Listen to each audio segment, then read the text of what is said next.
राधे राधे प्यारे बच्चों, इससे पहले आपने पढ़ा था लेक्चर 5 में परमाणु के बारे में। एटम क्या होता है, इसकी खोज किसने की और इसमें कौन कौन से कण भाग लेते हैं और कौन अस्थायी रूप से भाग लेते हैं।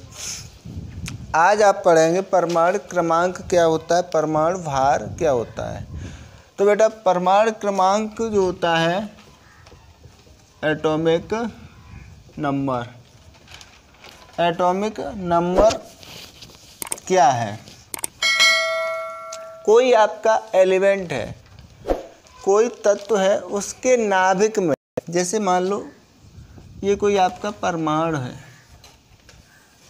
परमाणु की संरचना है, तो इसके नाभिक में क्या होंगे, जितने भी प्रोटॉन उपस्थित हों, 4, 5, 10, तो किसी तत्व के डेफिनेशन आप परमाणु क्रमांक की ऐसे बनाएंगे कि किसी तत्व के नाभिक में उपस्थित प्रोटॉनों की संख्या को उस तत्व का परमाणु क्रमांक कहते हैं।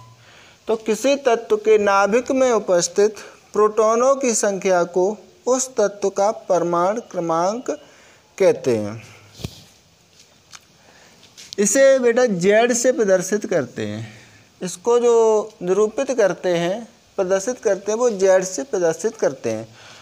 तो देखो परमाणु क्रमांक जो होता है, परमाणु क्रमांक अभी आपने डेफिनेशन में दिया कि परमाणु क्रमांक जो होता है प्रोटॉनों की संख्या के बराबर होता है। तो परमाणु क्रमांक बराबर पी की संख्या, प्रोटॉनों की संख्या। और देखो जो प्रोटॉनों की संख्या होती है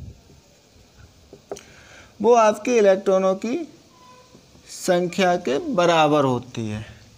तो यहाँ से आपका एक फार्मूला निकल आएगा कि परमाणु क्रमांक जो होता है वो पी की संख्या के बराबर प्रोटॉनों की संख्या इलेक्ट्रॉनों की संख्या के बराबर। यानी परमाणु क्रमांक जो है प्रोटॉनों की संख्या के बराबर है और प्रोटॉनों की संख्या इलेक्ट्रॉनों की संख्या के बराबर है।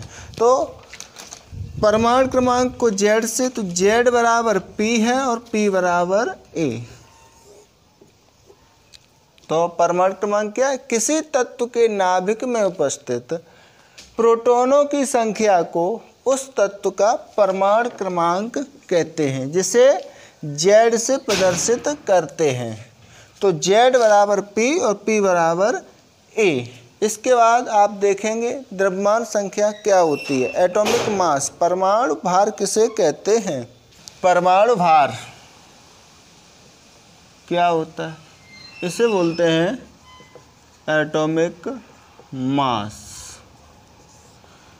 तो बेटा एक बात ध्यान रखना, जैसे कि परमाणु क्रमांक और परमाणु भार किसी एलिमेंट में कहाँ होते हैं। मान लिया मैंने एलिमेंट एक्स है, एलिमेंट एक्स है और इसमें पूछा है कि परमाणु क्रमांक क्या है और परमाणु भार क्या है। तो हमेशा ध्यान रखना कि जैसे आप हो, परमाणु भार को कहाँ रखते हो, सर पर रख के चलते हो या पैरों में लटका के, सर पर ही तो रखते हैं, तो सर पर रख कर चलते हैं। तो परमाणु भार हमेशा सर पर होता है एलिमेंट के। तो परमाणु भार कहाँ है, सर पर है। और परमाणु क्रमांक इसके पैरों में, चप्पल जूता कहाँ पहनते हो, पैर में। तो जो परमाणु क्रमांक होता है वो नीचे होता है और परमाणु भार ऊपर। तो परमाणु भार किसे कहोगे, अब इसे समझो। तो किसी तत्व, ये हमारा कोई एलिमेंट है, एलिमेंट की संरचना, तो किसी तत्व के नाभिक में उपस्थित प्रोटॉनों और न्यूट्रॉनों की संख्या के योग को परमाणु भार कहते हैं। तो आप डेफिनेशन बना सकते हैं कि किसी तत्व के नाभिक में उपस्थित प्रोटॉनों और न्यूट्रॉनों की संख्या के जोड़ को, योग को परमाणु भार कहते हैं। एक बार और देखो, किसी तत्व के नाभिक में उपस्थित प्रोटॉनों और न्यूट्रॉनों की संख्या को उस तत्व का परमाणु भार कहते हैं। इसे बेटा ए से प्रदर्शित करते हैं, इसे ए से प्रदर्शित करते हैं। तो परमाणु भार बराबर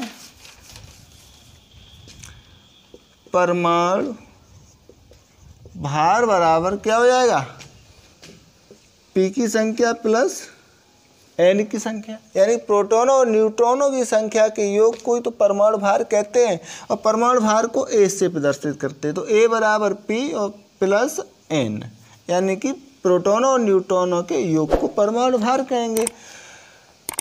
वी नो दैट, हम जानते हैं। तुम क्या जानते हो कि जो प्रोटॉनों की संख्या होती है वो परमाणु क्रमांक के बराबर होती है। तो आप यहाँ रख सकते हैं A बराबर Z प्लस N।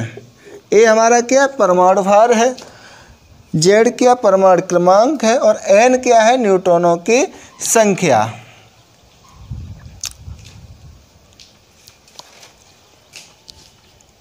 अब इसके न्यूमेरिकल जो है नेक्स्ट वीडियो में देखेंगे, ये इतना याद कर लेना। और यदि वीडियो पसंद आया हो तो लाइक शेयर सब्सक्राइब जो कुछ है सब कर लिया करो। शेयर करने में बड़ी कंजूसी करते हो।